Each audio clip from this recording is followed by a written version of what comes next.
السلام علیکم ورحمۃ اللہ وبرکاتہ۔ جی میرے پیارے بھائیوں، قربانی کی تاریخ میں قسط نمبر سلسلہ نمبر 6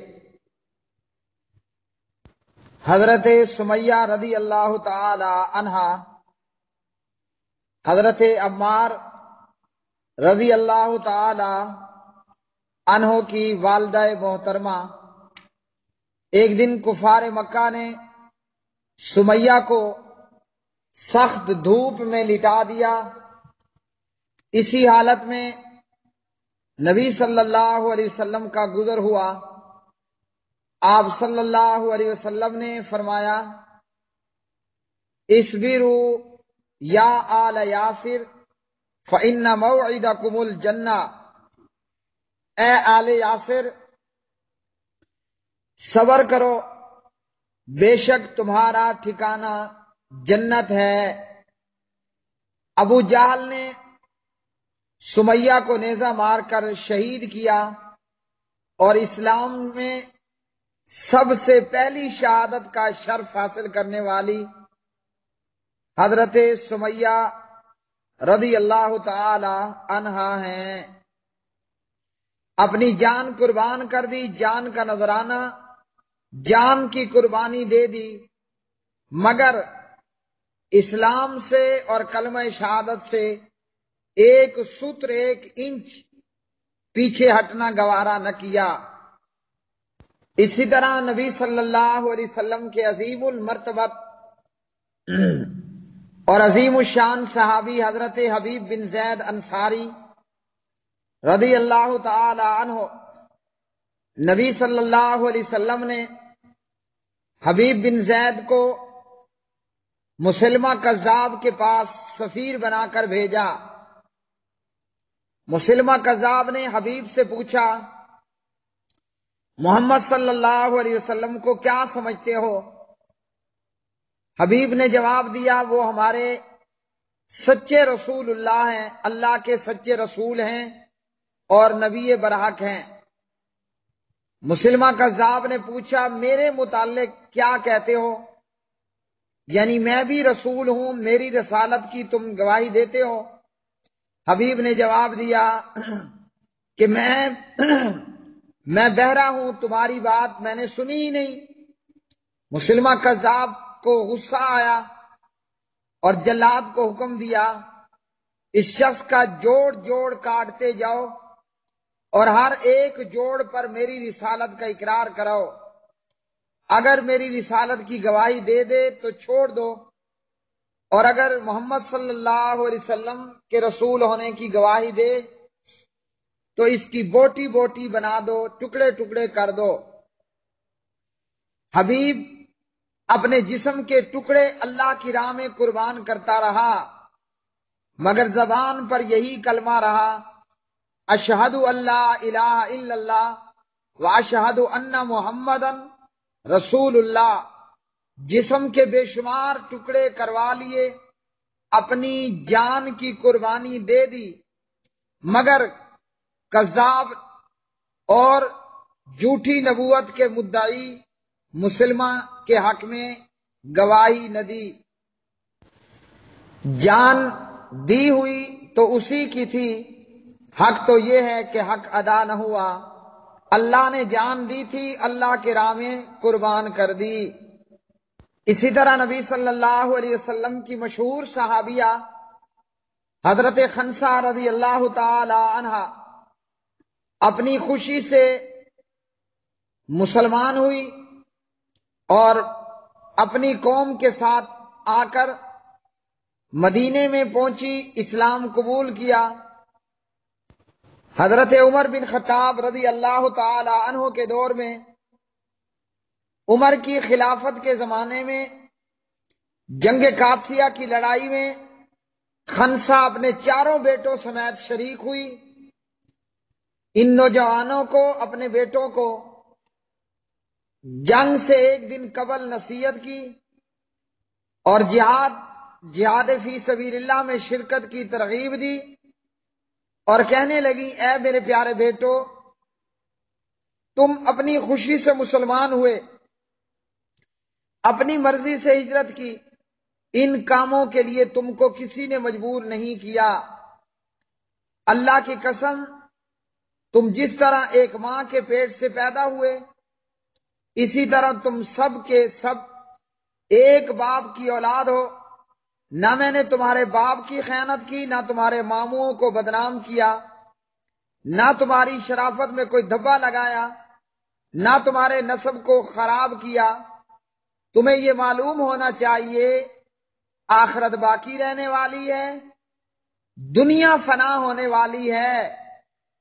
تو کل جب صبح تم صحیح سالم اٹھو تو جہاد میں کود جاؤ اور کافروں کا خوب خوب مقابلہ کرو۔ اللہ نے چاہا تو جنت میں نہایت عزت و احترام سے داخل ہو جاؤ گے۔ صبح ہوئی، خنسا کے سبھی بیٹوں نے ایک ایک نے آگے بڑھ کر میدان جہاد میں شرکت کی اور خوب بہادری کے جوہر دکھاتے ہوئے شہید ہوئے۔ جب خنسا کو اپنے بیٹوں کی شہادت کی خبر پہنچی تو اللہ کا شکر ادا کیا کہ جس نے مجھے اس منصب سے سرفراز کیا ہے۔ امید ہے کہ اللہ کی رحمت کے سائے میں ان لڑکوں کے ساتھ رہوں گی۔ تو یوں اپنے نوجوان بیٹوں کی قربانی دی۔ فرعون کی لڑکی کی خادمہ کی شہادت۔ عبداللہ بن عباس نے بیان کیا، نبی صلی اللہ علیہ وسلم نے فرمایا، معراج کی رات ایک مقام سے مجھے نہایت اعلیٰ قسم کی خوشبو آنے لگی۔ میں نے پوچھا کہ یہ کیسی خوشبو ہے؟ جواب ملا، یہ فرعون کی لڑکی کی خادمہ کی خوشبو ہے۔ فرعون کی شہزادی کی کنگھی کرتے ہوئے اس کے ہاتھ سے اتفاقاً کنگھی گر گئی تو زبان سے بے ساختہ بسم اللہ نکل گیا۔ شہزادی نے کہا کہ اللہ تو میرا باپ ہے۔ خادمہ نے جواب دیا، نہیں، اللہ تو وہ ہے جو مجھے اور تجھے اور فرعون کو روزی دیتا ہے۔ یہ لڑکی کہنے لگی کہ کیا تو میرے باپ کے علاوہ کسی اور کو اپنا رب مانتی ہے؟ اس نے جواب دیا، ہاں، میرا اور تیرا اور تیرے باپ کا رب اللہ تعالی، اللہ رب العالمین ہے۔ لڑکی نے فرعون کو بتایا۔ فرعون غضبناک ہوا اور اسی وقت درباریوں کو حکم دیا کہ اس گستاخ عورت کو لایا جائے۔ جب یہ حاضر ہوئی تو فرعون نے کہا کہ کیا تو میرے علاوہ کسی اور کو اپنا رب مانتی ہے؟ یہ خادمہ کہنے لگی، ہاں، میرا اور تیرا رب اللہ ہے جو بلندیوں والا، بزرگیوں والا ہے۔ فرعون نے اسی وقت حکم دیا، تانبے کی جو دیگ ہے اسے خوب تپایا جائے، گرم کیا جائے، اور جب وہ بالکل آگ کی جیسی تپ کر ہو جائے تو اس خادمہ کے بچوں کو ایک ایک کر کے اس میں ڈالنا شروع کرو۔ خادمہ نے فرعون سے کہا، میری ایک درخواست ہے۔ اللہ اکبر۔ وہ یہ ہے کہ میری اور میرے بچوں کی ہڈیاں ایک ہی جگہ ڈال دینا۔ فرعون نے کہا کہ تیرے حقوق میرے ذمے کچھ ہیں، اس لیے منظور ہے۔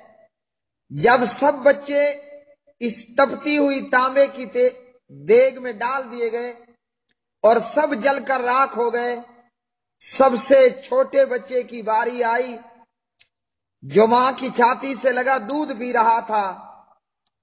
فرعون کے سپاہیوں نے جب اسے گھسیٹا تو اللہ کی اس نیک بندی کی آنکھوں کے آگے اندھیرا چھا گیا اور اللہ نے اسی وقت اس بچے کو زبان دی اور بچے نے بآواز بلند یہ کہا، اماں جان افسوس مت کر، حق پر جان دینا ہی سب سے بڑی قربانی ہے۔ چنانچہ خادمہ کو صبر آ گیا، اس معصوم کو بھی فرعون نے دیگ میں ڈالا، اور آخر کار بچوں کی ماں خادمہ کو بھی اسی دیگ میں ڈال دیا گیا، اور اسی خادمہ کے بیٹوں کی خوشبو کی مہکیں جنتی محل سے آ رہی ہیں۔ تفسیر ابن کثیر وغیرہ۔ تو ان سے یہ معلوم ہوا کہ اللہ کو راضی کرنے کے لیے قربانی جان کی ہو، قربانی مال کی ہو، قربانی اولاد کی ہو، سب کچھ دے دینی چاہیے۔ ہائے رے افسوس کہ آج ہم مسلمان ہیں، اہل حدیث بھی داڑھی منڈوا لیتا ہے، غیر اہل حدیث بھی داڑھی منڈوا لیتا ہے، ہم داڑھی کو چھوڑنا گوارا نہیں کر سکتے کہ لوگوں میں ہم برے لگیں گے، لوگ ہمیں صوفی کہیں گے، مولوی کہیں گے، داڑھی رکھ لی تو ہمیں رشتہ نہیں ملے گا۔ واہ قربان اللہ کے ان بندوں کی عظمتوں پر، انہوں نے اپنی جان، اپنے بچے، سب کچھ اللہ کی راہ میں قربان کر دیے۔ ہم کاہے کہ مسلمان، کہ اللہ کے نبی فرمائیں داڑھیوں کو معاف کر دو، چھوڑ دو، صحیح بخاری مسلم، جامع ترمذی وغیرہ، لیکن داڑھی چھوڑتے ہوئے، معاف کرتے ہوئے ہمیں شرم آتی ہے۔ تو قربانی یہ ہے کہ اللہ کی راہ میں اپنا سب کچھ قربان کر دینا، صرف جانور قربان کر دینا اور اپنی خواہشات کو قربان نہ کرنا۔ تو اللہ رب العالمین نے پھر فرمایا، اعوذ باللہ من الشیطان الرجیم، ارأیت من اتخذ الہہ ہواہ، کیا اس کو بھی دیکھا ہے جس نے اپنی خواہشات نفس کو اپنا معبود بنا رکھا ہے؟ تو آج وہی ہم ہی نکمے مسلمان ہیں کہ جان قربان کرنا تو بڑی دور کی بات، اسلام کی خاطر ایک سوئی کا چبھنا تو بہت دور کی بات، ہم چہرے پر موجود داڑھی کی قربانی، داڑھی کو چھوڑنا گوارا نہیں کرتے کہ دنیا والوں سے ہمیں شرم آتی ہے، حیا آتی ہے۔ قربان نبی کی اس صحابیہ پر کہ نیزہ کھانا برداشت کر لیا، جان دے دینی، قربان کرنا برداشت کر لی، مگر لا الہ الا اللہ کو نہ چھوڑا۔ میرے خیال میں ہم آج وہ نکمے مسلمان ہیں کہ اگر ایک دیا سلائی جلا کر ایک معمولی سا انگارہ ہماری انگلی پر رکھ دیا جائے، اللہ نہ کرے ہم سارا کچھ چھوڑنے پر تیار ہو جائیں گے۔ اللہ سبحانہ و تعالیٰ سے دعا ہے کہ ہمیں آزمائشوں اور مصیبتوں سے بچائے، کچھ ہو جائے تو ان نیک لوگوں کی طرح اللہ ثابت قدمی عطا کرے۔ یہ تھا قربانی کی تاریخ کا چھٹا حصہ، چھٹی قسط۔ واللہ عالم بالصواب۔